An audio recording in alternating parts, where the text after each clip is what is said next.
प्रणाम। हरे प्रभु जी। आइए हम सब श्रीमद् भागवतम में हरे कृष्ण प्रभु जी, दंडवत प्रणाम। उसका अध्ययन करते हैं। बहुत बहुत धन्यवाद आप सबका। हरे कृष्णा। ये प्रार्थना करते हैं, प्रवेश करते हैं। ओम नमो भगवते वासुदेवाय। ओम नमो भगवते वासुदेवाय। ओम नमो भगवते वासुदेवाय। नारायणं नमस्कृत्य नरं चैव नरोत्तमं देवीं सरस्वतीं व्यासं ततो जयमुदीरयेत्। नष्टप्रायेषु भद्रेषु नित्यं भागवत सेवया भगवती उत्तम श्लोके भक्तिर्भवति नैष्टिकी। कृष्णाय वासुदेवाय देवकी नंदनाय च नंदगोपकुमाराय गोविंदाय नमो नमः। हरे कृष्णा कृष्णा कृष्णा हरे हरे, हरे राम राम राम हरे हरे। ओम अज्ञानतिमिरन्धस्य ज्ञानाञ्जनशलाकया चक्षुरुन्मिलितं येन तस्मै श्रीगुरुवे नमः। नमो विष्णुपदाय कृष्णपृष्ठाभूतले श्रीमते भक्तिवेदान्तस्वामिनिति नाम्ने नमस्ते सरस्वती देवे गौरवाणी प्रचारणे निर्विशेषशून्यादि पाश्चात्य देशतारणे। जय श्री कृष्ण चैतन्य प्रभु नित्यानंद श्री अद्वैत गदाधर शिवासदि गौर भक्तवृंद। हरे कृष्णा कृष्णा कृष्णा हरे हरे, हरे राम राम राम हरे हरे। तो हम सब तृतीय स्कंद के 18वें अध्याय के कल 19 श्लोक हो गए थे, आज 20वें श्लोक में है। अभी भगवान वराहदेव और हिरण्याक्ष के बीच में युद्ध चल रहा है, फाइट। और उन्होंने गदा मारा, इन्होंने गदा मारा, इन्होंने अपना छाती हटाया, उन्होंने अपना आर्म हटाया, फिर एक दूसरे को फिर मारना भी चालू किया। दोनों का खून भी आ रहा है, उस खून को सूंघ के उनको एकदम जो है तीव्रता और बढ़ रही है। ये सब का वर्णन हमने कल पढ़ा। देवता लोग ऊपर से देख के एंजॉय कर रहे हैं, जैसे कभी बालकनी शो होता है ना, ऊपर से बैठ के चौपाटी मंदिर में हमारे गुरु महाराज जब लेक्चर देते थे तो बालकनी भी था वहां पे, तो बालकनी में बैठ के लोग लेक्चर सुनते थे। हालांकि गुरु के ऊपर नहीं बैठना चाहिए, गुरु के आसन के नीचे होना चाहिए हमारा आसन लेकिन फिर भी वो एक शोभनीय रमणीय दृश्य रहता था जब कथा होता था और सब लोग देखते थे। तो ये यहाँ पे है। आइए हम सब 20वां श्लोक लेते हैं। दैत्यस्य यज्ञ वयवस्य माया गृहीतवाराः तनुर्महात्मनः कौरव्यमह्यां द्विषतोर्विमर्दनं दिदृक्षुरागदृशिभिर्वृतः स्वराट। O descendant of Kuru, Brahma, the most independent demigod of the universe, accompanied by his followers, came to see the terrible fight for the sake of the world between the demon and personality of Godhead, who appeared in the form of a boar. हे कुरुवंशी, वराह रूप में प्रकट श्री भगवान तथा असुर के मध्य विश्व के निमित्त होने वाले इस भयंकर युद्ध को संसार के हेतु देखने के लिए ब्रह्मांड के परम स्वतंत्र देवता ब्रह्मा अपने अनुयायियों सहित आए। तो ब्रह्मा जी देवता और उनके अपने अपने अनुयायी, मतलब लाखों लाखों देवता एक साथ उधर आए। सब लोग ये रमणीय दृश्य देख कर भगवान विष्णु आए, नारायण अवतरित हुए वराह के रूप में, दनादन अमेजिंग दृश्य है। मतलब देवता लोग भी चाहते हैं कि ऐसा कुछ हो, तो भगवान आए, प्रकट हो, है ना। तो यहाँ पे प्रभुपाद जी जो पिछले वर्ष का गो था, गाय शब्द था। The fight between the Lord and the Supreme Personality of Godhead and the demon is compared to the fight of between the bulls for sake of cow, जो पिछले श्लोक में कहा गया था, गाय के लिए लड़ते हैं। तो the earth planet is also called go, कि जो पृथ्वी है इसको भी गाय ही कहा जाता है। गोचरहा, तो गो मतलब सेंसेस, गो मतलब काव, गो मतलब अर्थ, पृथ्वी। As bulls fight themselves to ascertain which will have the union with a cow, there is always constant fight between the demons and Supreme Lord, or is representative for supremacy over the earth. पृथ्वी के ऊपर अपना बना के रखने के लिए उनमें भी लड़ाई होता है। And origin, and he, the Lord, is significantly described as यज्ञावयव, यानी भगवान का शरीर जो है उसको साधारण नहीं समझना है। भगवान का जो अवयव है वो यज्ञ है, स्वयं यज्ञ है, यज्ञ स्वरूप है वो भगवान का शरीर। जब आप यज्ञ परफॉर्म करते हैं ना, संकीर्तन यज्ञ या ऐसा कोई अश्वमेध यज्ञ या कोई भी यज्ञ को पुकारते हैं, तो भगवान विष्णु आप स्वयं भगवान का शरीर है। इसलिए जब आप देते हैं वो भगवान को स्वीकार कर लेते। भगवान अंगानी यस्य सकलेन्द्रिय वृत्ति मनती, किसी भी अंग से कुछ भी स्वीकार कर सकते हैं। तो ये पावर है भगवान का। तो यज्ञ means the body of Vishnu, his body is not material. उनका जो शरीर है वो भौतिक नहीं है, इसलिए उनको साधारण शुकर की तरह नहीं समझना चाहिए, उनको बहुत पावरफुल वो समझना चाहिए। Therefore he should not be taken to be an ordinary poor। इनको साधारण बोर नहीं समझना चाहिए। और यहाँ पे और एक शब्द का विवरण किया गया है, जो ब्रह्मा जी हैं उनको यहाँ स्वराट कहा गया है। तो आपने याद होगा पहले श्लोक में स्वराट का वर्ड आता है, first word verse of Bhagavatam. तेन अभिज्ञ स्वराट, भगवान स्वराट है मतलब मालिक है, उनको आगे कोई पूछने वाला नहीं है। तो यह ब्रह्मा जी को क्यों स्वराट कहा है? वो तो जीव है। नहीं, वो इसलिए कहा गया है कि ब्रह्मा जी भी इस ब्रह्मांड के अंदर जो है वो इंडिपेंडेंट है, एक तरह से इंडिपेंडेंट है कि बहुत सारे डिसीजन सब ब्रह्मा जी खुद लेते हैं, इसलिए उनको स्वराट कहा गया है। ऊपर चट्टे रोले इसलिए उनको स्वराट कहा गया है। तो इसलिए यहाँ पे स्वराट शब्द है।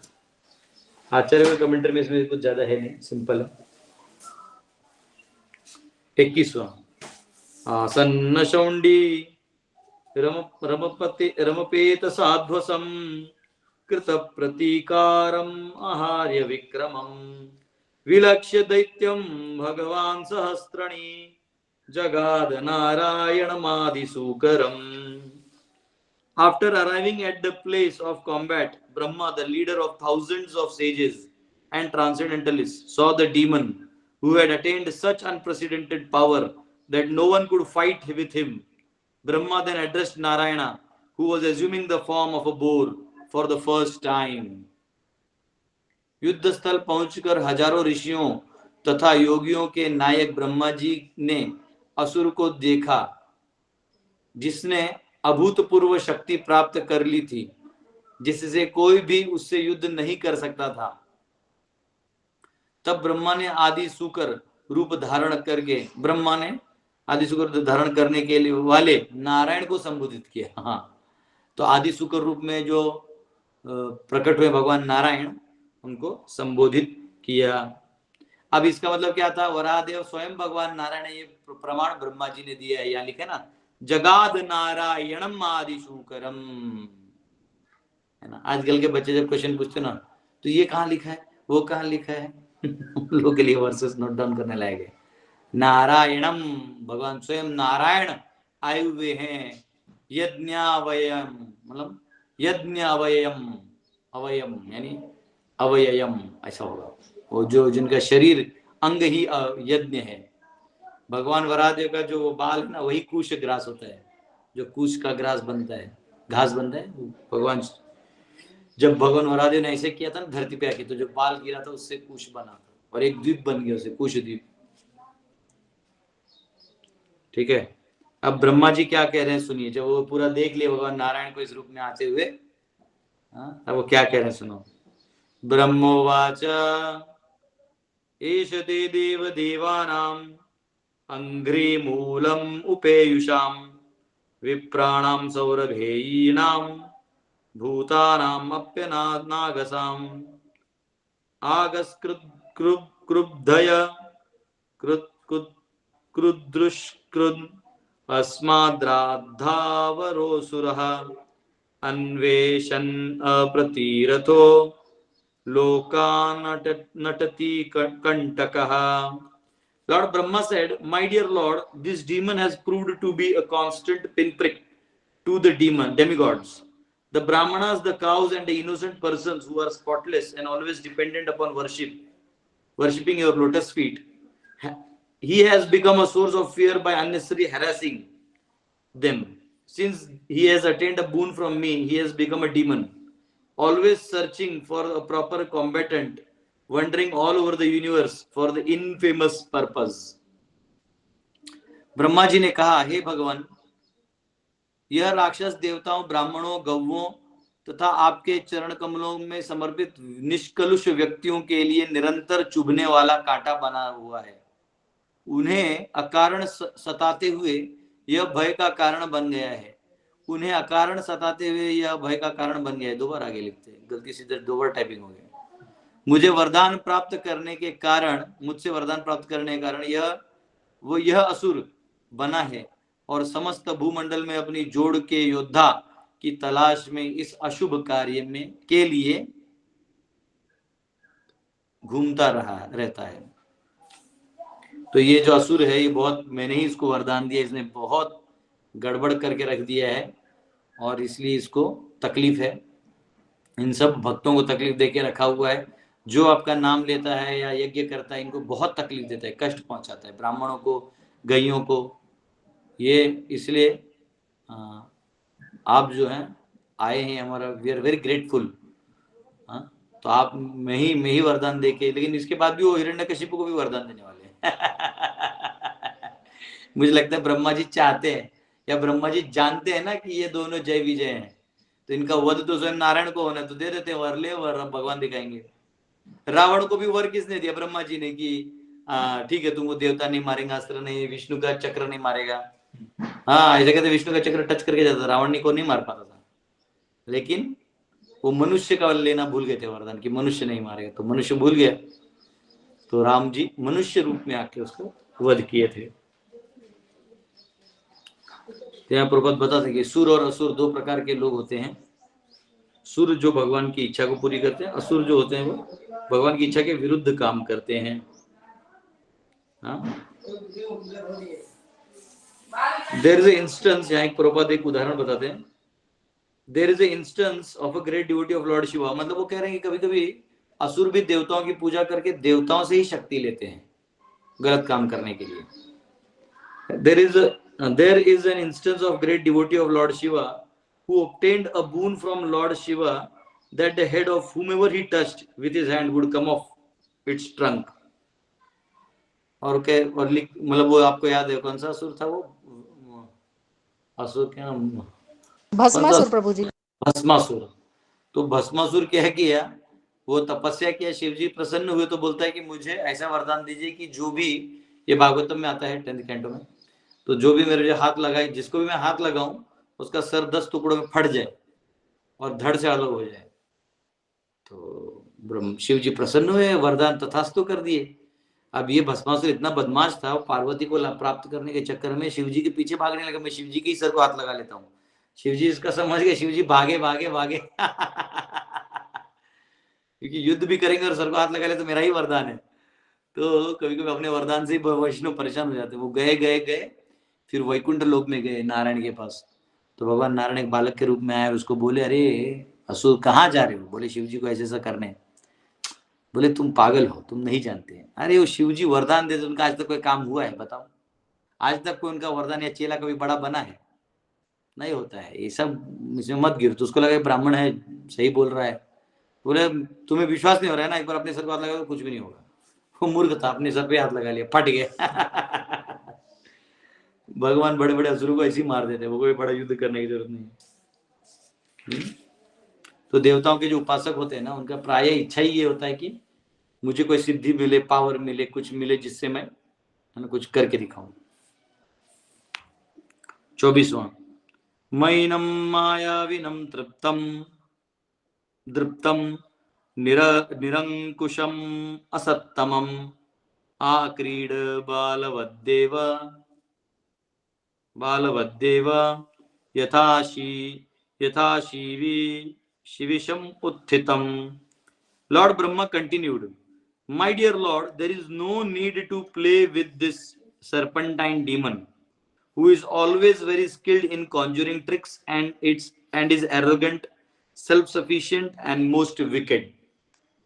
कहते ब्रह्मा जी बोलने लगे कि, यहाँ लिखा है, ब्रह्मा जी ने आगे कहा, हे भगवान, इस सर्पतुल्य असुर से खेल करने की आवश्यकता नहीं है। अभी तक आप टाइम पास कर रहे हैं, इसका मैं जानता हूं, क्योंकि वो यह सदैव मायावी कर्तव्य में दक्ष तथा हेकड़ी बाज है, साथ ही निरंकुश एवं अत्यधिक दुष्ट भी।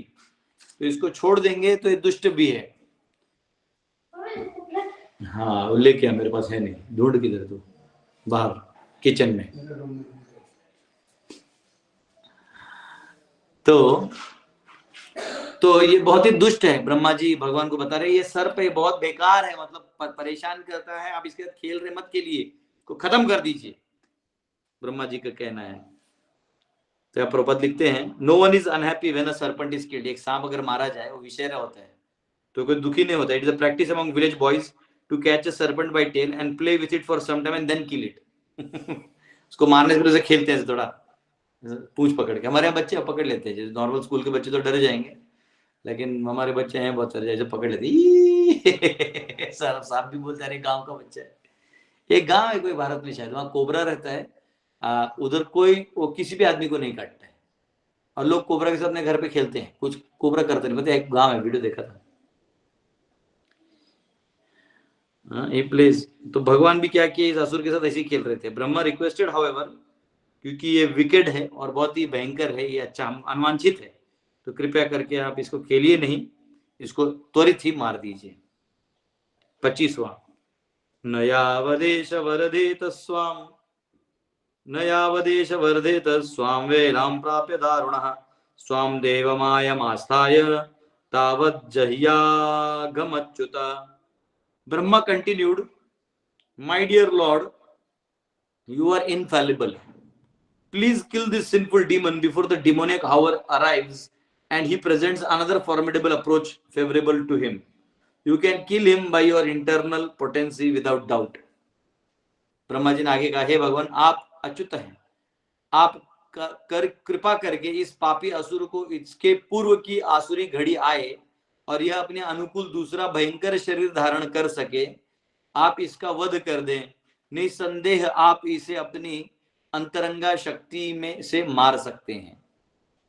तो एक्चुअली जो असुरी शक्तियां होती है, जो स्पेशली बहुत पावरफुल होती है, जो रंग बदल सकती है, रूप बदल सकती हैं, तो इनका ऐसा रहता है कि शाम का जो घड़ी चाहता है, संध्या का काल आता है, संध्या एक बार हो जाए, सूर्य चला जाए, तब से लेके सूर्योदय का ब्रह्म मुहूर्त तक इनके पास ये सब शक्तियां में रूप बदल सकते हैं, पावर्स बदल सकते हैं। लेकिन एक बार सूर्योदय के बाद जो रूप ले लिया वो वैसे ही रहता है सूर्योदय तक, वो बदल नहीं सकता। अपने असुरी शक्ति का प्रदर्शन वो सूर्योदय के सामने नहीं कर सकते। इसलिए हमारा घर ऐसे बनना चाहिए कि सूर्योदय होते दिखना चाहिए। जैसे अभी हमारे रूम में हमारा सूर्योदय दिखता है ना, और हवा आना चाहिए, दरवाजे खिड़की खुले होने चाहिए, बंद नहीं होना चाहिए, नेगेटिव एनर्जी नहीं काम रहेगा, पूरा सूर्योदय सूर्योदय सूर्य किरण रहेंगे। तो इसलिए हमेशा सूर्योदय, सूर्य का किरण अपने दरवाजे में आना चाहिए, तेजस्वी हो जाता है व्यक्ति।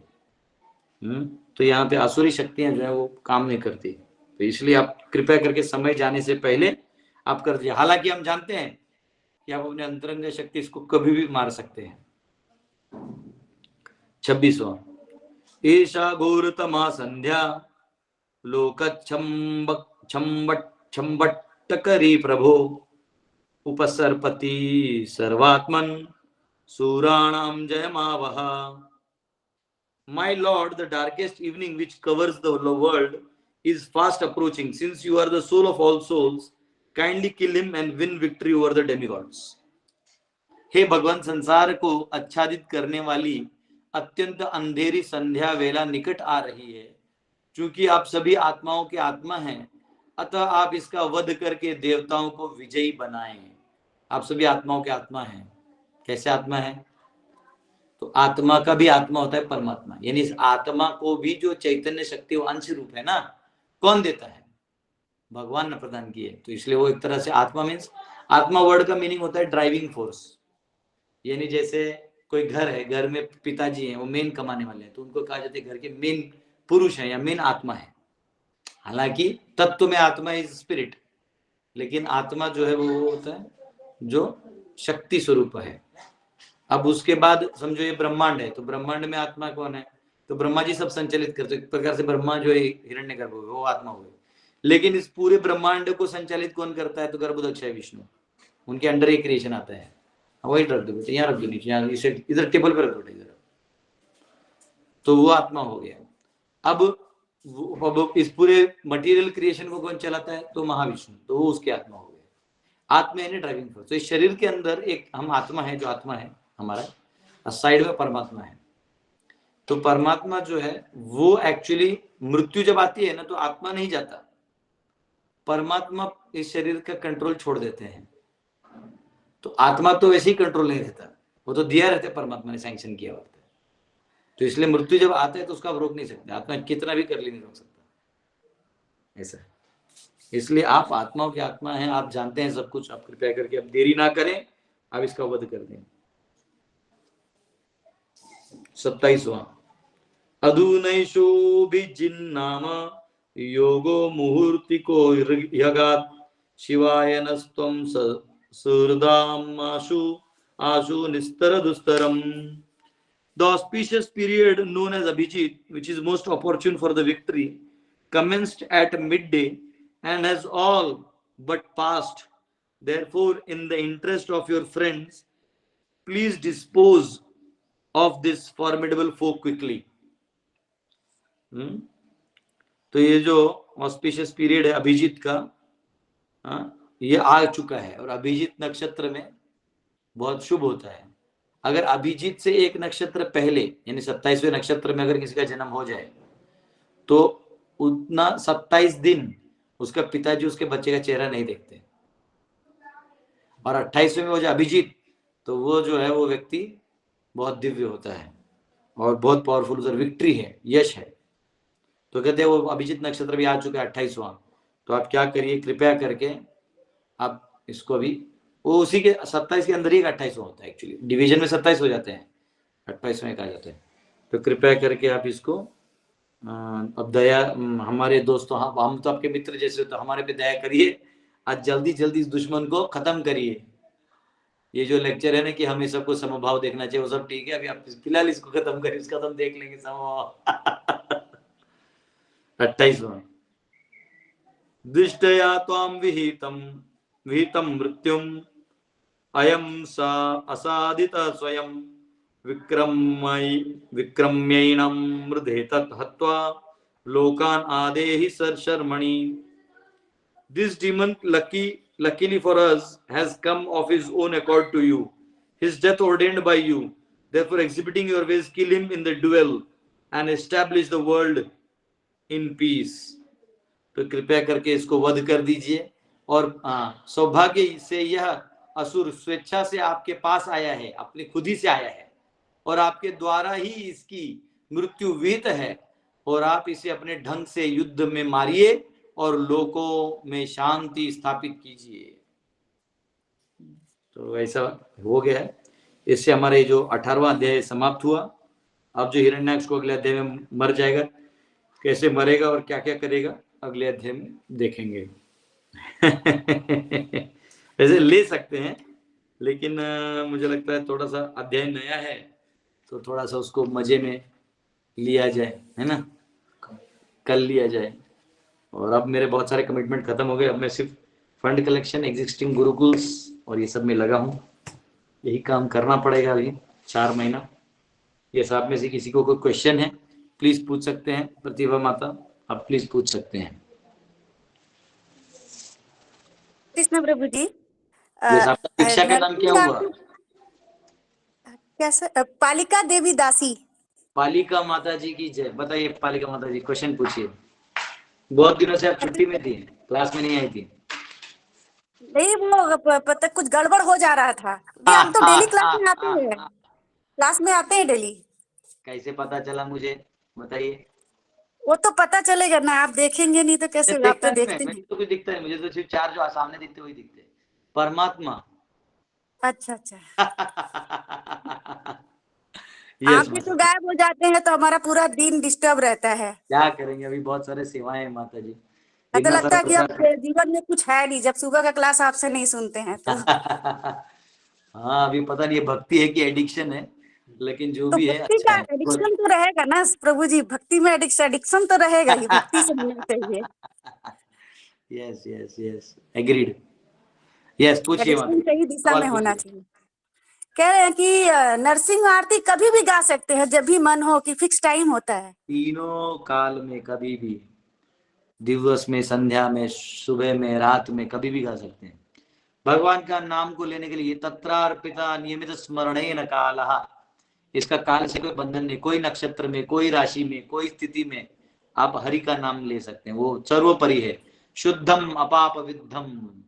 भगवान और भगवान का नाम, उनके कार्य, उनकी लीला, गुण, रूप, भक्ति तो 3 गुणों से परे है, उनका कोई लेना देना नहीं।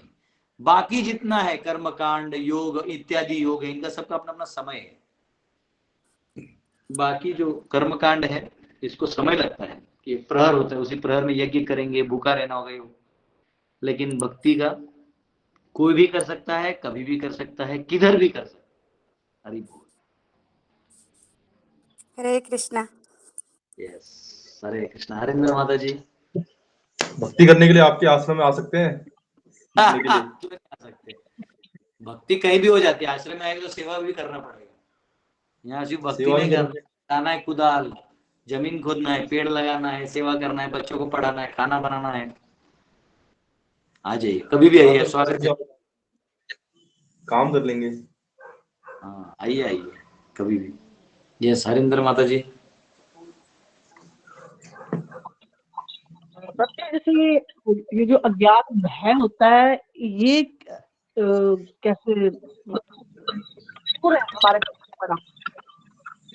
हाँ, सुदर्शन जी म्यूट कर लीजिए, आपके अनम्यूट से बाहर बाकी लोग आवाज नहीं आ रहे, आप प्लीज म्यूट कर लीजिए। हाँ हरिंद्र माता जी, आप बोलिए। प्रभु जी हरे कृष्णा। हाँ प्रभु जी, कुछ अज्ञात भय टाइप होता है, जैसे आदमी को, मुझे फील होता है कि हर आदमी शायद ऐसे जीता होगा, या ये एक जो अज्ञात भय रहता है वो कैसे दूर हो? देखिए क्या है ना, समय बलवान है, मतलब भगवान उधर छोड़ दीजिए, मैं बेसिक बता रहा हूँ। काल एक ऐसा चीज है जो सत्य को थोड़ी देर में बाहर ले आता है, तो भय बनाने का कोई जरूरत नहीं। जैसे मैं आपको उस दिन बता रहा हूँ क्या हुआ। मैं होली से नहा के आया नदी में, होली के लिए हम लोग नहा के आए, तो नहा के आए तो मैं सिर्फ गमछे पे था, ऊपर एक गमछा था। तो फिर मुझे थोड़ा टॉयलेट लगे, तो मैंने क्या किया, मेरा एक गमछा वहां रख दिया, और मैंने मेरा चाबी है ना वो ऐसे बैलेंस करके रोड पे रहते जहाँ पे कपड़ा सुखाते हैं, मैं सिर्फ बाथरूम में जाके आया। मतलब मुझे लगता है नहीं मोटा मोटी तो 60 सेकेंड्स के ऊपर नहीं होगा, और मेरा चाबी गायब हो गया। और वहां कोई नहीं था, दो ही लोग थे जो उधर ही बैठे थे, वो मतलब वो कोई चोर रखे थे, गेस्ट थे, उनका कोई लेन देन नहीं चाबी से, उनको पता भी नहीं यहाँ कौन से किस चीज का चाबी है। और वो गायब हो गए, तो पहले मुझे लगा कि इन्होंने ले लिया होगा, तो बोला नहीं नहीं भैया, हम तो ऐसा हमको देखा तो उन्होंने भी नहीं, वो बेचारे खोजने में वही मदद कर रहे हैं। हाँ, 1 मिनट में कैसे गायब हो सकता है? और वहां से कोई ना आया ना गया, क्योंकि सब तो नदी में ही नहा रहे थे, मैं तो जल्दी आ गया था। अब मैं देखूं कहाँ आया कहाँ, मुझे लगा यार ऐसा कौन सा ब्लैक मैजिक हो गया कि खड़े खड़े चाबी गायब हो जाए। फिर मैंने सोचा क्या किसी ने रोप हिला दिया हो, यहाँ उड़ गया तो कितना उड़ सकता है, उतने रेडियस में चेक किया। फिर मैं गया रूम में, आया तो मेरे लॉकर में सब था, तो पुराना एक कपड़ा था वो पहन लिया। मैं बोला क्या करूं? फिर मैं सोचा मेरे 10th क्लास के बच्चों को मिलता हूँ जाके, उन्हें बोलता हूँ थोड़ा खोजेंगे जाके, तो उनको मिल जाएगा, सब बच्चे बहुत ज्यादा होंगे तो खुद मिल जाएगा। तो मैं गया, बोला अरे बच्चों ऐसे तो प्रॉब्लम हो गया, जाओ थोड़ा खोजो। तो उसमें एक लड़का था, प्रभु जी आपका चाबी मुझे मिला। बोले तुझे कहाँ मिला? तो बोलते ना वहां गिरा हुआ था, तो शायद मैंने बैलेंस करके रखा था, वो गिर गया होगा। तो नीचे देखा वो बच्चा उसी टाइम पास हुआ, जब मैं अंदर गया वो पास होकर देखा कि प्रभु जी चाबी गिरा, उसको नहीं पता तो मैं अंदर हूँ, और वो लेके बचा के रखा था। तो क्या होता है कि कभी कभी पूरा पिक्चर क्लियर नहीं होने के कारण हम बहुत सारी संभावनाओं में ही जीते रहते हैं, और उन संभावनाओं में कुछ संभावना हम ज्यादा सीरियस ले लेते हैं, उससे हमें डर लगने लगता है। तो मेरा कहना क्या है, काल समय, उधर जब हमने खोजा 10 मिनट नहीं मिला, मैंने बोला छोड़ दो, या तो लॉक तोड़ना पड़ेगा या भगवान पे छोड़ दो, आगे देखा जाएगा। इतना छोड़ दिया तो हो गया, 10 मिनट में चाबी भी मिल गया। तो आपको ये बात समझना होगा कि समय ऐसा चीज है ना, काल। अब यहाँ देखिए देवता लोग परेशान है, ब्राह्मण लोग परेशान किए हिरण्याक्ष ने, लेकिन समय आए, भगवान आए, सब ठीक करके गए। बोलते ना भगवान या उनके प्रतिनिधि आते हैं, सब ठीक करके जाते हैं, ऐसा। ठीक है, यस। जिनका हो गया है आप हैंड नीचे कर दीजिए। यस, रेणु माता। हरे कृष्णा गुरु जी, दंडवत प्रणाम। प्रभु जी, Yes. जैसे भगवान को परम पुरुष बोलते हैं, तो जो पुरुष है, पुरुषों में जो उत्तम वही परम पुरुष हुआ ना प्रभु जी? तो पुरुष कौन है? पुरुष मतलब एंजॉयर। पुरुष का एक्चुअल टेक्निकल डेफिनेशन है एंजॉयर, जो एंजॉय करता है, आनंद लेता है। और प्रकृति वो होता है जो शरणागत होकर आनंद देती है। तो स्त्रीलिंग पुल्लिंग नहीं, ये कंसेप्चुअल है। शरणागत अपने आप स्त्रीलिंग हो जाएगा, यानी सबऑर्डिनेट हो जाएगा। जैसे पति पत्नी में समझ में आता है डायरेक्ट, ये पुरुष है, मूछ है, और ये माता जी है, तो वो बराबर वो पति पत्नी सबऑर्डिनेट सुपीरियर हो जाता है। और वैसे ही टीचर और शिष्य और गुरु में हो जाता है। तो शिष्य जो है वो शरणागत हो गया, तो एक तरह से वो प्रकृति हो गया, ये पुरुष हो गया। एंजॉयर मतलब इसमें एंजॉय नहीं, सेवा ही है वो भगवान भक्तों को। तो वैसे भगवान पुरुष है, एंजॉयर है, हम लोग भोक्ता है। भोक्तारम यज्ञ तपसाम सर्वलोक महेश्वरम सुहृदम सर्वभूतानाम न्यात्वामाम शांति मृच्छति, कि भगवान एंजॉयर है, हम एंजॉय उनके एंजॉयमेंट को देने के लिए हैं और उनको देने में हमारा एंजॉयमेंट है। तो भगवान ऐसा रिलेशन है। तो पुरुषों में हाईएस्ट एंजॉयर भगवान है, तो इसलिए पुरुषों में उत्तम माने गए हैं। मैं 13 चैप्टर पूरा पढ़ा है लॉकडाउन में, वो है उसके टेक्निकल सब बता दिए, उसे पढ़ लीजिए। जी प्रभु जी, थैंक यू प्रभु जी। अनिल जी, अनिल माता जी, सूर्यवंशी माता जी। हरे कृष्ण प्रभूजी, येस, संडेला येऊन हे कीर्तन करून गेले खारघरचे. वाह वाह वाह वाह, अच्छा है। डिवोटीज हैं अभी, अच्छा हो गया, जितने डिवोटीज आएंगे उतना अच्छा है। Very good. जेवण जेवत नाहीयेत पण. ठीक आहे, आता काळ आहे, काळ आपला रंगमंचावर वेळ असतो, एका वेळेनंतर आपला रोल संपतो, लक्षात आलं का?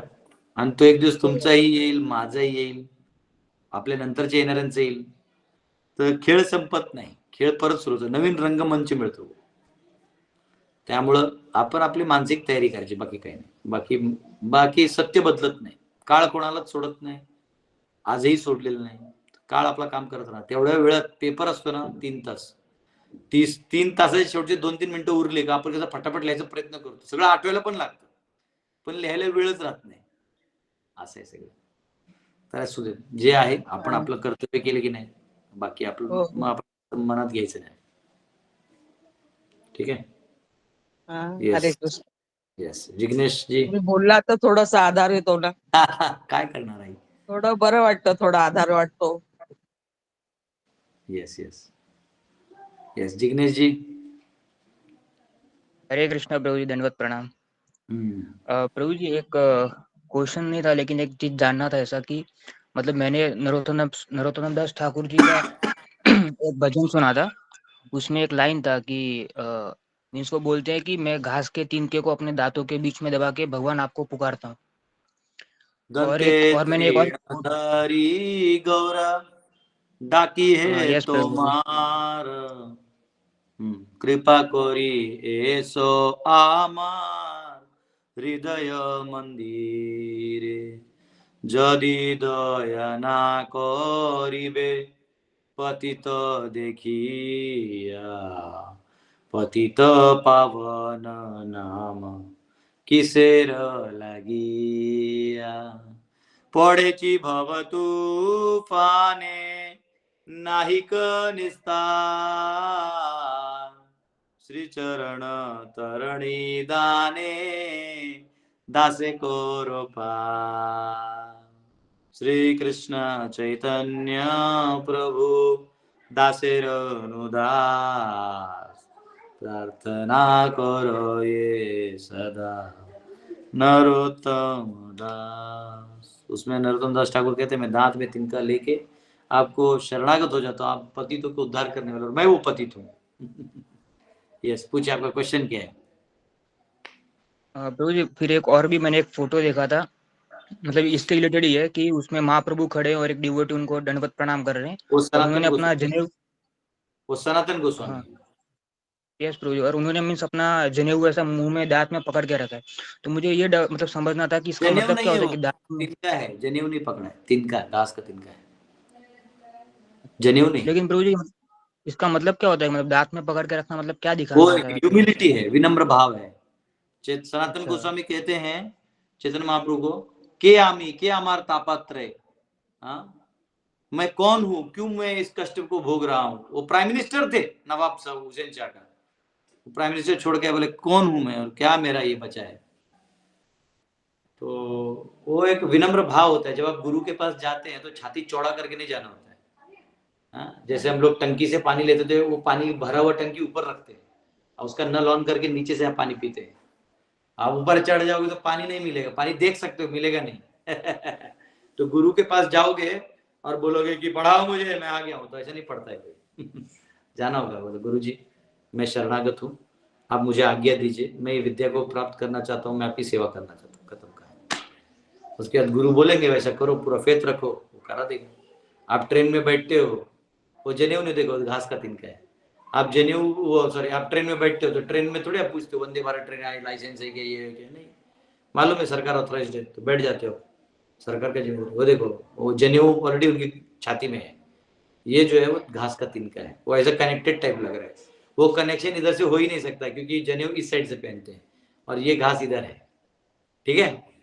फोटो में भी क्लियर है। अगली बार Yes, पेंटर बोलेंगे घास थोड़ा और कम कर दो, जनेऊ तक टच दिख रहा है। ओके, थैंक यू प्रभु। गोस्वामी को सनातन गोस्वामी ने चेतन महाप्रभु के चरण पकड़े थे, वो सब पूछा था। बताओ क्यों क्या है, ढूंढना पड़ेगा, मिल तो जाएगा। चेतन चरितमृत है यहाँ पे, एक मिनट देखता हूँ क्या वर्सेस है। के आमी के अमर तापात्रे, मैं मूर्ख आमी, मैं मूर्ख हूँ, मुझे कुछ नहीं मालूम, ऐसा बोल रहे थे। के आमी के अमर तापात्रय, कुछ और ही दिख रहा है। सीसी मध्य आ गया भाई, मध्य लीला अध्याय 20 श्लोक 102। तब सनातन गोस्वामी को पूरा ज्ञान दिया था ना, वो है ये मुझे लगता है सनातन गोस्वामी मिले थे बनारस में, वाराणसी में, पंचगंगा घाट के पास, गंगा जी के पास, वहाँ विश्वेश्वरगंज है, आज भी वो स्थान है, वहाँ आज भी चैतन्य महाप्रभु और सनातन गोस्वामी बैठक स्थान है। तपन मिश्रा जी के घर पे रुके थे महाप्रभु 4 महीना, वो वहीं पे है स्थान। कहाँ गया ये, हुए माए यह न जानी के, हाँ ये देखो, के आमी के अमर तापत्र यह नहीं जानी के मन हित है। हाँ, अरे मैं नहीं जानता कि मेरा हित क्या है। अभी एक मिनट, ये मेरे को मिलेगा किधर, ये कैंटो भागवतम, ये ऊपर चैतन्य चरितमृत के ऊपर में सबसे ऊपर ले गया, इधर भी है उधर भी लेकिन वो देख सबसे ऊपर एक बड़ा बंडल है, सबसे ऊपर लेफ्ट लेफ्ट सबसे, हाँ ऊपर में देख, ऊपर में बड़ा बुक है, देखिए देख देख, हाँ बस लेके आओ। कैंटो मध्य लीला में अध्याय 20 श्लोक 102 में पढ़ाता हूँ। आइए देखो यहाँ अभी online, who am I, why do this threefold miseries always give me trouble, if I don't know this how can I be benefited. ये रख दो फिर, ये ऑनलाइन लाई थी भूल गया। हाँ ये नीचे थोड़ा श्लोक लो तो पार्सर थोड़ा नीचे लो, देखो लिखा है के आमी के केने आमाय जार तापात्रय यह नहीं जानी के मन हित है। मैं जानता भी नहीं मेरा हित किस में है, तो आप ही गाइड करिए। गुरु को जाके नहीं बोला मैं यूट्यूब में सब जानता हूँ, आप बस इतना ही बताओ। तो गुरु जी बोले फिर जा एआई से पूछ ले। ऐसा रहता है, सबमिसिव होना चाहिए शिष्य ने, ये क्वालिटी है, ये डोमिनेंस नहीं है। आजकल बोल दिया नहीं पत्नी पे डोमिनेट, नहीं, पत्नी सबमिशन है। स्त्री शरीर तुमको मिला है, डोमिनेंस नहीं है, वो तुम्हारा रोल है, प्ले करो, नहीं तो डिप्रेशन में रहो, बाहर जाएगा। वैसे शिष्य हो तो शिष्य बन के आओ, घमंड लेके आओगे तो फिर यहीं पड़े रहोगे साइड में। ह्यूमिलिटी नहीं तो जाने का नहीं, बैठे रहो घर पे, ऑनलाइन देखते रहो, यही सब बताते रहेगा। यस सुलभा माता जी। हरे कृष्णा प्रभु, प्रणाम। यस प्रभु जी मेरा क्वेश्चन थोड़ा अलग है, मुझे एकदम। पूछना था कि सॉरी मेरे प्रभु जी। क्लास में वैसे भी कोई वो वर्सेस को लेके कोई क्वेश्चन पूछता ही नहीं। एक बस अजीत सिंह प्रभु जो अंडरलाइन करते रहते हैं यहाँ वहाँ, उसी में से कुछ निकाल लेते, बस वो एक ही है, बाकी प्रभु जी ये सब सारे क्वेश्चन हम आपको ही पूछ सकते हैं, इसलिए आपको पूछिए ना, पूछिए, बिंदास पूछिए, उसे परमिशन लेने का जरूरत नहीं है, क्योंकि मैं एक ही ऐसा टीचर हूँ जो अलाउ भी कर देता हूँ। थैंक यू प्रभु जी। यस बोलिए। आप प्रभु जी यही मुझे पूछना था कि हम लोग भक्ति भी करते हैं, सेवा भी करते हैं, अभी अटेंटिवली करते नहीं करते, अपराध करते, वो तो हमें नहीं पता, जैसे भी करते हैं, लेकिन जब मैनेजमेंट या सेवा में जाते हैं तो थोड़ा सा अलग मतलब क्या बोलते हैं, अलग एक्सपीरियंसेस आते हैं। मिसअंडरस्टैंडिंग की वजह से भी हो सकता है, मोड ऑफ इग्नोरेंस मतलब उसमें जो भी डीप में नहीं पता रहता है, इसकी वजह से भी हो सकता है। लेकिन तब एक क्वेश्चन आता है कि ये सारा हमें क्यों करना है, हमें साइड में जाके आराम से शांति से भक्ति करनी है, ऐसा बहुत बार आता है।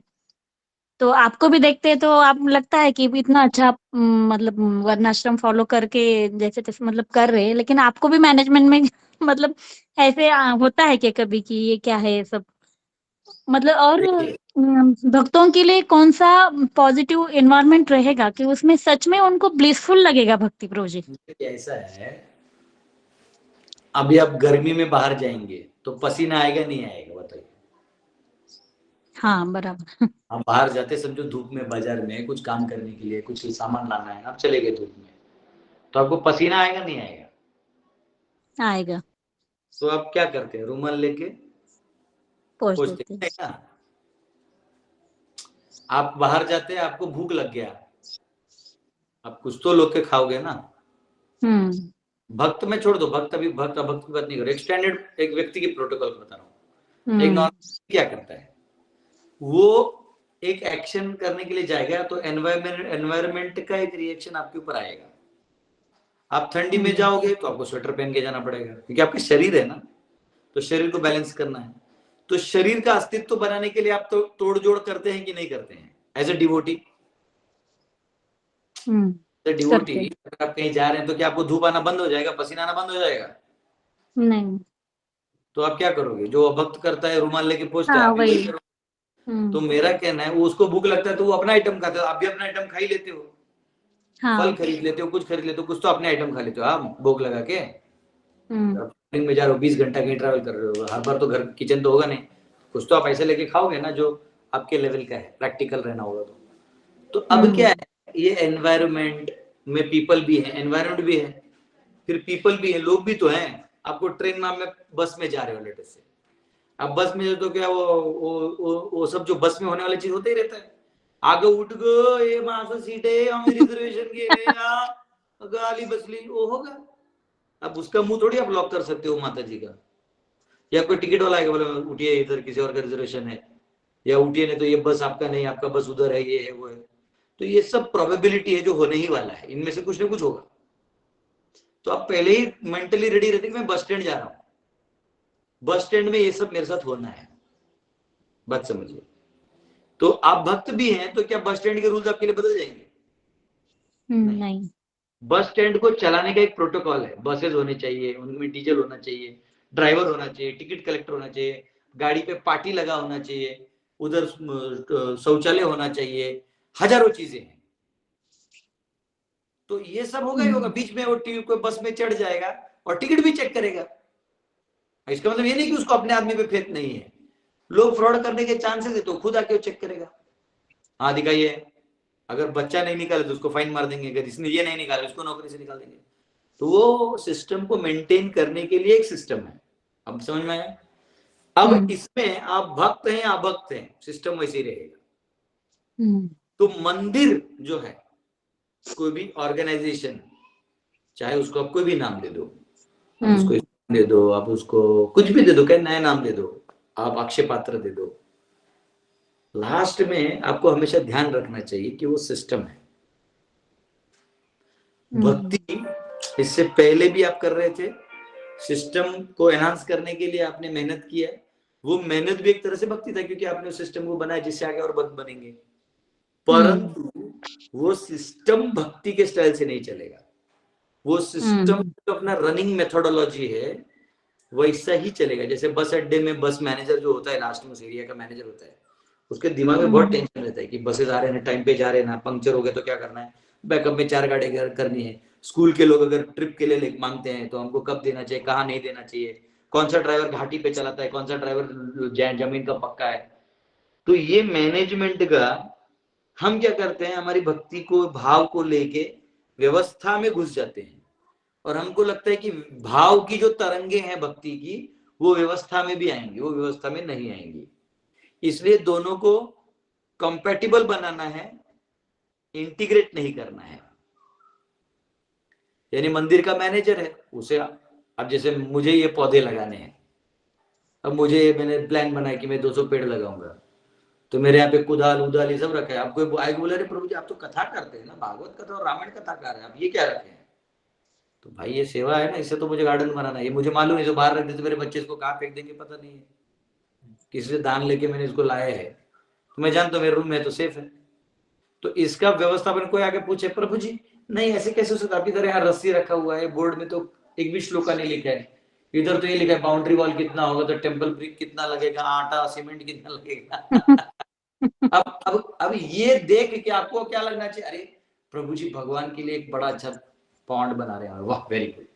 आप वो एंगल से देख के बच जाइएगा, अंदर जाइएगा तो मटेरियलिस्टिक लगेगा। हाँ, तो उधर आपको अगर उसमें फिर आप घुसिएगा, प्रभु जी मैं भी खेत करूंगा, फिर क्या होगा, आपको बोला खोदो, बोले नहीं प्रभु जी मैं तो सोचा था भक्ति करने आऊंगा, मैं तो यार जमीन खोद रहा हूं। लेकिन जमीन खोदने में तुम आप भक्ति कर सकते हो, आप इस भाव में करो कि मैं गुरु के लिए कर रहा हूँ, या मैं भगवान की प्रसन्नता के लिए कर रहा हूँ, कल ये पेड़ बड़ा होगा, मेरे गुरुकुल के बच्चे प्रसाद रूप में खाएंगे, तो मैं आज जो छोटा काम कर रहा हूँ वो एक बहुत बड़ी सेवा हो जाएगी, मैं उत्साह से करूंगा। तो आप फिर आपको कष्ट जो फिजिकल होगा वो कोई लेन देना नहीं, क्योंकि आप भक्ति का आस्वादन करेंगे। लेकिन अगर आप उसमें भक्ति का है, आप भक्ति को नहीं देख पा रहे हैं, तो इसका मतलब आप में वो दोष है। व्यवस्थापन वैसे ही चलेगा टेढ़ा, जहां पैसा है और स्त्री है वहां कुछ सीधा नहीं चलता है। तो आप ये सोच लेना कि नहीं, अब आप बोलेंगे नारियल का पेड़ ऐसा ऐसा आना चाहिए, नहीं वो सीधा ही आएगा। और आप बोलेंगे फूलों की लता जो है वो सीधा जाना चाहिए, नहीं भाई वो इधर उधर करके ही निकलेगा। कलिंगड़ जो है, भोपला जो है जमीन में रेंग रेंग के ही बनेगा, वो उसको बोलेंगे पहाड़ पेड़ पे आना चाहिए, वो नहीं आएगा। तो ये हमारी सोच में हम कुछ एक्सपेक्टेशन बनाने लगते हैं जो गलत है, हम इंटीग्रेट कर देते हैं। हमको इंटीग्रेट नहीं करना है, हमको जो जैसा उसको समझ के छोड़ देना है बस। उसमें अगर हम उस चीज के खिलाड़ी हैं तो जाइए घुसिए, आपको तकलीफ नहीं होगा। आप उसके खिलाड़ी नहीं है तो दूर रहिए।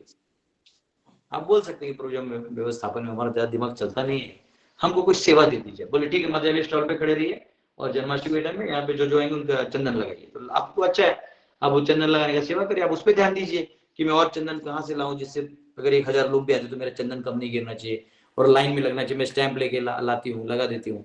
आपको बोला मैंने माता जी काम करिए, फिर आपको जो हुंडी में पैसा आता है ना वो गिनने के लिए हमको पुराने ड्यूटी से, तो आप वहां बैठिए, आप गिनिए, उसको बंडल बना के वहां अकाउंट में जमा करिए, वो करिए। आपको बोला कुछ नहीं माता जी कोई सेवा नहीं, तो खोज लीजिए राम जी हनुमान जी से खोज लीजिए, जाइए और वहां एक स्टॉल पे खड़े हो जाइए और आत्मा परमात्मा ज्ञान भक्ति भगवत गीता चालू कर दीजिए। अरे कुछ भी नहीं हो रहा है तो खड़े होके गेट पे मुस्कुराइए, आपका स्वागत है।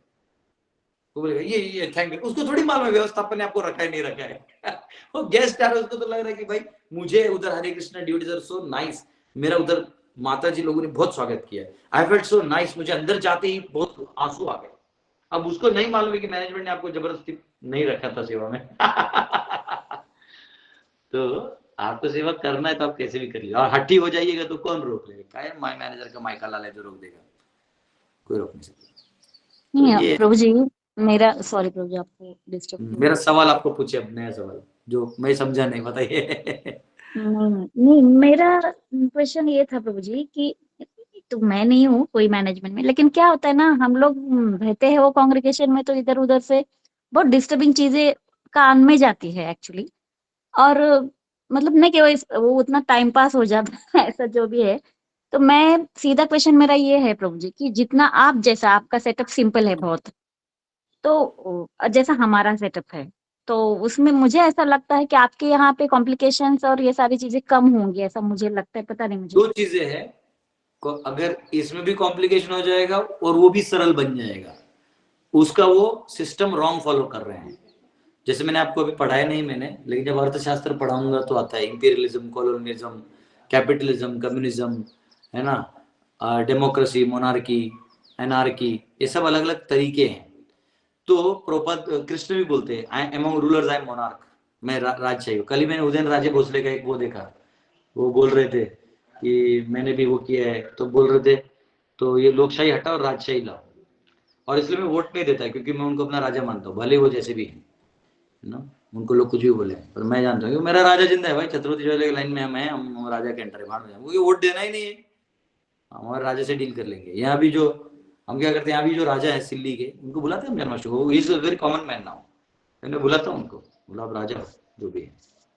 तो मोनार्की में क्या है ना, मोनार्की में वन मैन डिसीजन होता है with consultation of the cabinet team के साथ। हाँ, तो वो जो कैबिनेट के साथ आप डील करोगे तो उधर राजा होना चाहिए, वो ट्रेंड होना चाहिए, उसको मालूम होना चाहिए। तो अब वन मैन डिसीजन होता है ना तो आसान होता है। हमारे यहाँ पे भी एक दूसरा गुरु भाई था मेरा, वो बीच में हीरो बन रहा था तो डिसीजन देता था तो कॉन्फ्रेंस को प्रॉब्लम होता था, इन्हें तो वो अलग हो गया। तो लेकिन तो अब एक डिसीजन होता है ना तो प्रॉब्लम नहीं है। अब दो लोग हैं तो नहीं ये नहीं वो नहीं, अभी भी समझो मैंने बहुत सारे बोला है, तो एक ड्यूटी बड़ा मैं मेरे गार्डन के लिए ले लूँ कि पूरा चौटा के ले जा, अब डिसीजन दे दिया ना खत्म, अब इसके लिए मीटिंग बिठाओ, आप रिजोल्यूशन पास होगा कि वो वाले गार्डन में कितने हथौड़े जाएंगे, उस वाले इधर, ऐसे नहीं होता है। मोनार्क है, क्लियर, खत्म, ट्रेंड है, मोनार्क है, और उसके अंडर सिस्टम्स हैं, तो काम आसान होता है। लेकिन मोनार्की नहीं है, डेमोक्रेसी है, तो 4 लोग आएगा, ये आएगा, वो आएगा, फाइनेंस जो किया है वो बोलेगा नहीं मैंने इसमें 1 लाख दिया। अभी समझो मेरे को ये बनाने में मुझे पता नहीं अभी तक 8 साल में कितने लोगों ने कितना दान दिए है, मेरे हृदय में बहुत ग्रेटिट्यूड है। लेकिन अब हर एक आदमी आके बोले नहीं ये बाइक मैंने दिया, मैं लेके जा रहा हूँ, या बार बार आके बोले नहीं बाइक को ऐसे इस्तेमाल करो, ऐसे ही करो, तो फिर काम नहीं होता है।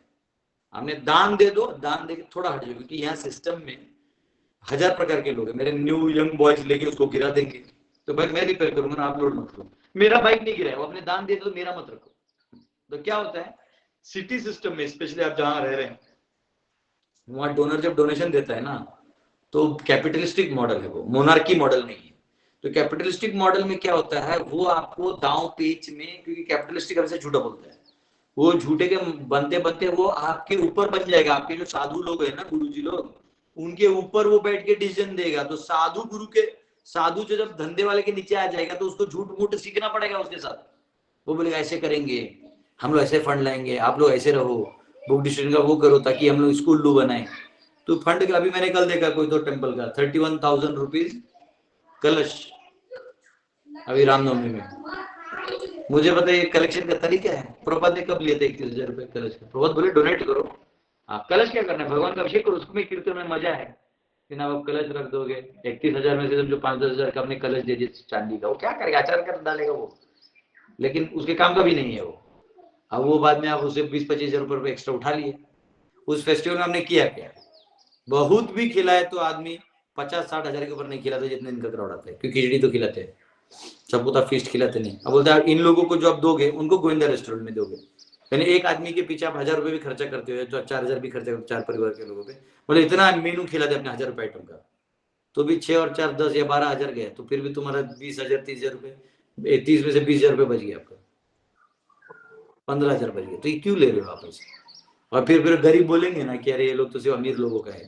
मतलब सभी जो मेन क्लास पावर है साधु लोग, वो लोग इन इलाइट को ही एंटरटेन करेगा। जो गरीब है बेचारा लाइन में जाएगा, धक्का बुक्की क्राउड कंट्रोल का डंडा खा के बाहर जाएगा। वो नीला कपड़ा पहन के जो भाड़े के रहते गार्ड्स, वो लोग, उनको क्या पड़े, वो डिवोटी थोड़ी हो, डंडा मार के उनको क्राउड हिलाने से मतलब है।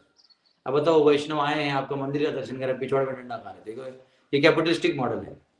मोनार्की मॉडल क्या है मालूम है, वो राजा खुद आके आपके जूते है ना उस स्टॉल पर रख के आपके पाँव धोएगा, ये मोनार्की मॉडल है। वो आपको ऐसे जगह दिखेगा कि वो सेवा कर रहे हैं। हाँ, वो माधवानंद प्रभु है, भक्तिवेदांत हॉस्पिटल के डायरेक्टर, क्या करते हैं मालूम है, वो जब रथ यात्रा होता है तो राजा झाड़ू मारते थे ना पहले, वो क्या करते हैं, जाके जितने भी टॉयलेट्स हैं हॉस्पिटल को खुद धोते और किसी को पता नहीं चलने देते। लेकिन एक बार पकड़ लिया था ड्यूटी, तो मुझे बताया ऐसे ड्यूटी है, साधु आदमी है गृहस्थ हो, लेकिन है साधु आदमी। तो पॉइंट क्या है कि राजा मोनार्क कैसे होता है, मोनार्क के पास वो विजन होता है जो उसको गुरु लोगों से मिला हुआ है, और वो एम्पावर्ड होता है, और उसमें डिसीजन पावर होता है। उसके लिए ओपिनियन भी लेना है, नीचे वालों को ओपिनियन भी लेना है कि क्या करना चाहिए। बोले नहीं प्रभु जी बारिश में काम नहीं करिए, इसको हम ठंडी में करेंगे। क्यों? चलो ओके एग्रीड। बोले नहीं अभी समर में ही कर लेते प्रभु जी, कुछ भी करके, क्योंकि बाद में होगा। अभी मेरा खेत है 5 एकड़, उसका बोरिंग करवाना है। अब लक्ष्मी नहीं है करके कहां से 10 उठा के उसको कुछ तो कर रहे हैं। क्यों? अभी अगर नहीं किया ना हमने, तो वो पानी अभी नहीं लगेगा, तो फिर हमारा जो बारिश वेस्ट हो जाएगा, क्योंकि वो लगेगा नहीं, और ये हो जाएगा फिर हमारा और उसके ऊपर बोरिंग नहीं होगा, तो हमारे से उतना पैसा ही नहीं होगा कि हम कुछ फल फूल उगा के उसका बेच के कुछ तो निकालें, वो हमारे से बनेगा नहीं। तो इसलिए अभी कुछ भी करके करना पड़ता है। वॉर फ्रंट पे हमारा पूरा टीम बैठा था। तो ये सब में क्या होता है, ओके डिसीजन मुझे लेना है। तो फाइनेंस जो है भले ही वो बांट के रखा हुआ है, लेकिन थोड़ा थोड़ा निकाल के यहाँ अभी डाल दो, क्योंकि इसमें सबका भला है। तो इसमें क्या होता है, विजन होता है। कैपिटलिस्टिक आदमी क्या बोलेगा, नहीं इधर ज्यादा पैसा आ रहा है इसमें डालो, तुम लोग चुप बैठो, तुम लोग क्या जरूरत है साधु लोगों को, चलो चटाई लो सो जाओ। माना कि साधु को सिर्फ चटाई देना, फिर तू इतना बड़ा इनके नाम पे इतना बड़ा मंदिर क्यों बनाए? तो पॉइंट क्या हो जाता है, कैपिटलिस्टिक। आप उसको भी सुधार सकते हो, कुछ नहीं करना है, मोनार्क कर दो। एक गुरुजी डिक्लेयर कर दो कि ये मंदिर का ये गुरुजी होगा, यही दीक्षा गुरु, इसके इनके जिम्मेदारी के अंडर ये गुरु मंदिर चलेगा, खत्म कहा। अब वो व्यक्ति देखेगा कि मेरे बोलने पर तो जिम्मेदारी लेगा, दीक्षा भी देना तो किसको देना नहीं देना वो क्लियर रखेगा। फालतू के लोगों को हम दीक्षा नहीं देंगे। और फिर मैनेजमेंट भी है तो उसके अंडर किसी अच्छे लड़के को रख के क्षत्रिय टाइप को मैनेज करवा देगा। तो अब किसी को नीचे प्रॉब्लम भी होगा तो अपने गुरु जी से बोलते हैं, गुरु जी ये चेला ऐसा कर रहा है, तो बोले कोई बात नहीं, वो उसको समझा भी सकते हैं। अब ये मेल यहाँ जा रहा है, समझ हो रहा है, कर ये रहा है, केस उस पे हो रहा है, विटनेस ये है तो वो वहां है, कौन किसको मदद करेगा? तो इसलिए मोनार्की एक बहुत बड़ा सोल्यूशन है, मोनार्की से ही सॉल्व होगा। लेकिन मोनार्की लोग करना नहीं चाहते क्योंकि फिर धंधा पैसो आज जो एक बार पद पे बैठ गया उसकी पत्नी उसको हमेशा वो करते रहती है, इसको ऐसा करिए ताकि दबा रहे, ज्यादा उठ रहा है इसको दबाइए। वो कोई बड़ा भक्त बन ही नहीं पाएगा बड़ा बढ़ नहीं पाएगा, उसको और टेम कर देंगे, उसको गीता नहीं पढ़ाएंगे। मुझे आश्चर्य होता है कि रामायण को प्रॉपरली जो वाल्मीकि रामायण को ढंग से पढ़ाना चाहिए, दुर्भाग्यवश हम इतना सारे कोर्सेज कर देते, रामायण नहीं पढ़ाते, न महाभारत पढ़ाते। दुर्भाग्य हमारा, ना सुंदर है। एनीवेज, तो ये सब होगा। अब क्या करेंगे, आप उस सिटी में रहते हैं, आप भी तो उसका भाग हैं, आप भी तो सैलरी लेते हैं, आप भी उस सिस्टम में रहते हैं, आप भी फ्लैट खरीदे हैं, लोन में हैं, तो आप बस वही एक सिस्टम का पार्ट है, उसमें जो भक्ति भी मिल रहा है उसको ले लो और ऐसी चीजों का अनुभव करना है। तो ऐसे नहीं कि यहाँ चैलेंजेस नहीं, यहाँ भी चैलेंजेस होते हैं, लेकिन ये वन मैन शो था मोनार्की। चैलेंजेस तो होंगे ना कि भाई नहीं प्रभु जी ये जमीन पे नहीं, उस जमीन पे नहीं, यहाँ तालाब नहीं, वहाँ तालाब बनाएंगे, वो सब है, लेकिन लास्ट में फाइनल एक डिसीजन होता है, तो डिले नहीं। हाँ प्रभु जी, थैंक यू प्रभु जी। प्रभु जी को एक क्वेश्चन है हमारे साथ, ब्रजनंदन प्रभु है, प्रभु जी पूछिए। उसी आप जो आंसर किए उसी के ऊपर आधारित है। अब जो बोले मोनार्की होना चाहिए, तो अगर ऐसा ये तो समझते हैं हम लोग कि मोनार्की एक आदमी अगर परिचालना करे तो अच्छा रहेगा, लेकिन जब मोनार्की खुद करप्टेड हो जाएगा तो उसके लिए क्या सोल्यूशन? नहीं, मोनार्क करप्ट होगा ना तो इधर का सिचुएशन छोड़ दो, मैं आपको पॉलिटिकल सिचुएशन बताता हूँ। अगर चार देश के राजा हैं और एक राजा करप्ट हो गया, अब करप्ट होगा तो क्या होगा मालूम है आपको? उसके नीचे का लोगों का फेथ हट जाएगा। हटने के बाद क्या होगा, वो लोग अपने आप उस राजा को फेवर करने लगेंगे, साइड वाले किसी राजा को जो धार्मिक है, वो राजा इस पर अटैक है। तब तो राजा अटैक करते थे, तो राजा अटैक करके दो राजों का राजा एक साथ ले लेगा, तो वो तो और अच्छा है उसके लिए। तुम करप्ट बनो, मेरे फायदा है, तुम चरित्रहीन बनो तो अच्छा है, एक अच्छा सुंदर स्त्री लेके विश करने से उसको मार सकते हैं, फिर तो और आसान है। वो अगर इकोनॉमी में करप्शन करे, सोने का सिक्का से करप्शन करे, तो उसी के लोगों का धंधा डाउन हो जाएगा, तो लोग यहाँ से टैक्स भरना चालू कर देंगे, ये राजा का बाउंड्री हट जाएगा। जो क्षत्रिय अंडर दूसरे उसके काम करते थे वो उसको अलाइन होना मना कर देंगे, तो वो हट जाएंगे। तो ये सिंपल स्ट्रेटेजी है। और इसलिए मोनार्क जो होता है ना, वो अकेले डिसाइड नहीं करता कोई भी काम, उसके अंडर काउंसिल ऑफ मिनिस्टर्स होते हैं जो ब्राह्मण होते हैं, अलग अलग कैटेगरी, आयुर्वेद वाले, ज्योतिष वाले, ये वाले वो वाले, वो सब मिलके ओपिनियन देते हैं। और उतना उसको सूझबूझ होना चाहिए कि 10 में से अगर उसको मनमानी भी करना है तो 1 में करे, 9 फिर भी वो इनकी बातें मान ले, तो 10वें में कुछ अपने मन से कर भी लेगा, तो वो लोग बोलेंगे चलो महाराज जी की कोई बड़ी प्रेरणा आई होगी, कर लिया है। लेकिन वो 10 में से 9 मनमानी करेगा तो फिर वो मंत्री पद ही, तो मंत्री परिषद ही उसको जो है पीछे से वो कर देगा। मंत्री परिषद इनसिक्योर भी नहीं होना चाहिए। जूलियस सीजर कौन था? जूलियस सीजर एक्चुअली राजा नहीं था, जो राजा था उसका बच्चा छोटा था, उसको बड़ा करना था, उसके मर गए थे, उसको बड़ा करना था। तो जूलियस सीजर ने बहुत लोगों से लड़ाई की है, और सीजर अनकॉन्करेबल था। अगर सीजर ने अटैक कर दिया तो उसको तुम डिफीट नहीं कर सकते, तुमको सरेंडर ही होना है। इजिप्ट सबको, इसलिए क्लियोपैट्रा ने क्या किया, क्लियोपैट्रा ने दोस्ती कर दिया सीजर से, जूलियस सीजर से, और दोस्ती करके उससे मतलब कर लिया कि हाँ तुम मेरे बॉयफ्रेंड टाइप ही हो। तो इनडायरेक्टली वो राजपद उसको मिल ही गया, लेकिन राजपद नहीं मिला क्योंकि वो राजा कैटेगरी का नहीं था, राजा के लाइन में नहीं था। सीजर जो था वो मेन हायरार्की में सेनापति मेन था, लेकिन क्या हुआ, उसने इतना काम कर दिया था कि ऑलमोस्ट वो राजा ही था। तो हुआ क्या, उसने गलती क्या किया कि उसने अपने लोगों पे बहुत विश्वास कर लिया। उसको ये भूल गया कि मैं इतने ऊपर जा रहा हूं तो यही लोग मुझे कल मार सकते हैं, और हुआ वही। उसके जो दूसरे लोग थे ना, जो जानते थे कि अगर ये और दिन रहा तो हम करप्ट लोगों को, काउंसिल भी तो करप्ट हो सकता है, करप्शन कहीं भी हो सकता है, तो काउंसिल करप्ट हो गया आधा, वो सोचे कि हम लोग को ये निकाल देगा क्योंकि हम लोग। तो उसने क्या किया, उसका जो बेटा था ना थोड़ा बड़ा हो गया था, ब्रूटस। तो एक्चुअली ब्रूटस को वो उसका बेटा नहीं था, वो राजा का बेटा था, लेकिन ये अपने बेटे जैसे उसको रहता था। ब्रूटस को बेटा जैसा मानता था कि तुझे मैं गद्दी पे बिठाऊंगा, और वो 2 दिन बाद ब्रूटस को ही राजा बनाने वाला था। ये, लेकिन वो मन में एक गुड न्यूज रखा था, तो मन में भी नहीं रखना चाहिए, बोल देना चाहिए था उसको। और वो अपने क्या किया, वो अपने मंत्री लोग बोले कि सुनो, कुछ मंत्री लोग कि हम लोग 45 लोग थे अंदर में, सोचो हम लोग इसको मार देंगे अंदर, क्योंकि अंदर में निहत्ता आता है, जब काउंसिल में आता है तो ये निहत्ता आता है, तब ये कुछ तलवार लेके नहीं आता है, क्योंकि काउंसिल मंत्री लोग है ना, उधर क्या मारा पेटी है, अपना ही लोग है, अब बाहर गार्डेड है सब, तो अपना तलवार छोड़ के आता था, वरना वो अकेले 100 को मार देता। वो बैठा था और लोग बैठे और ब्रूटस को पटा लिया था। ब्रूटस की पत्नी ने क्या किया, जूलियस सीजर की पत्नी के पास वो रखा था गार्ड, मतलब अपनी पत्नी को भेज देते वहीं बड़बड़ करते रहना।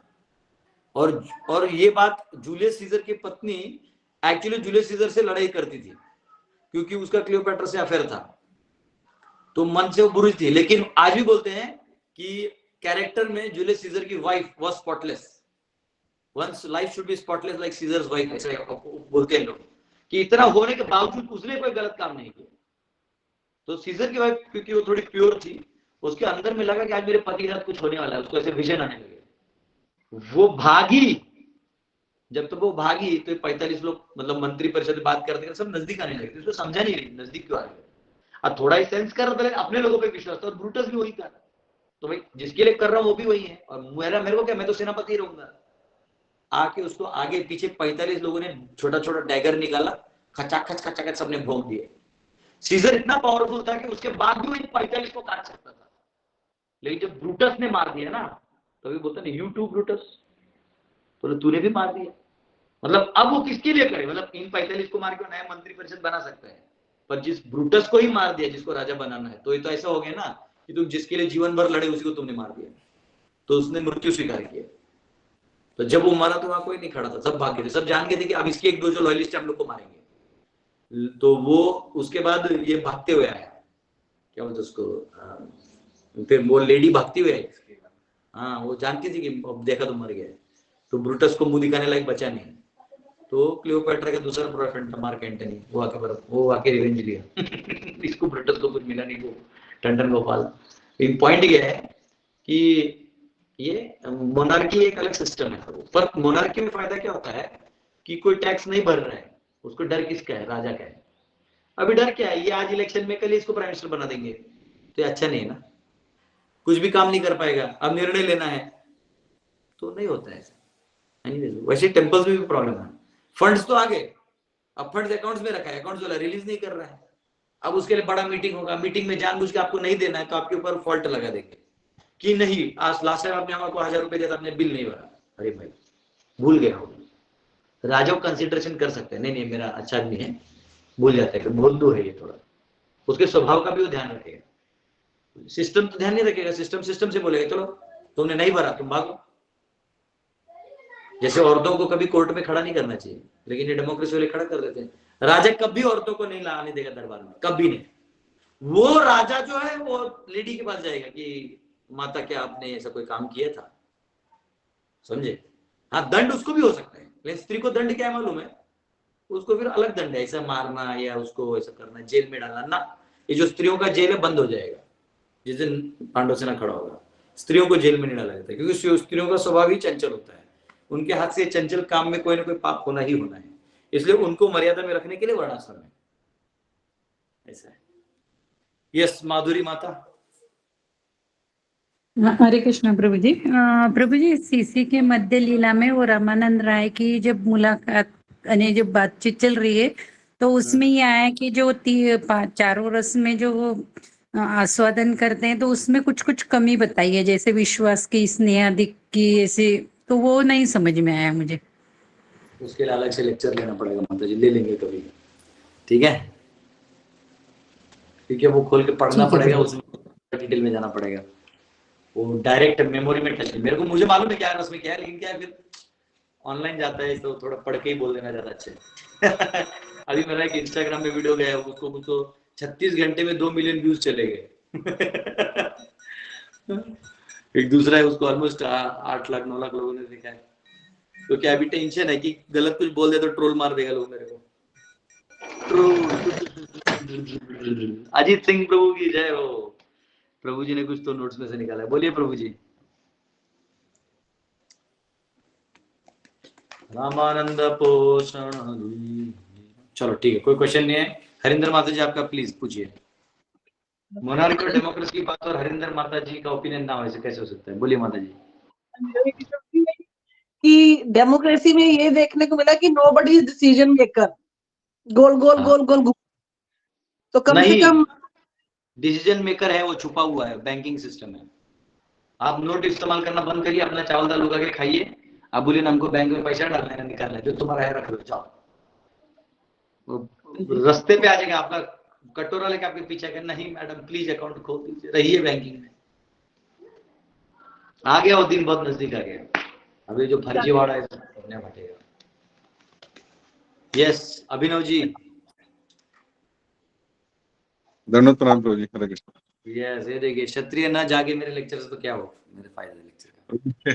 क्वेश्चन तो ऐसे प्रभु जी कुछ आपसे बात करने के लिए बस मैं बना लेता हूँ।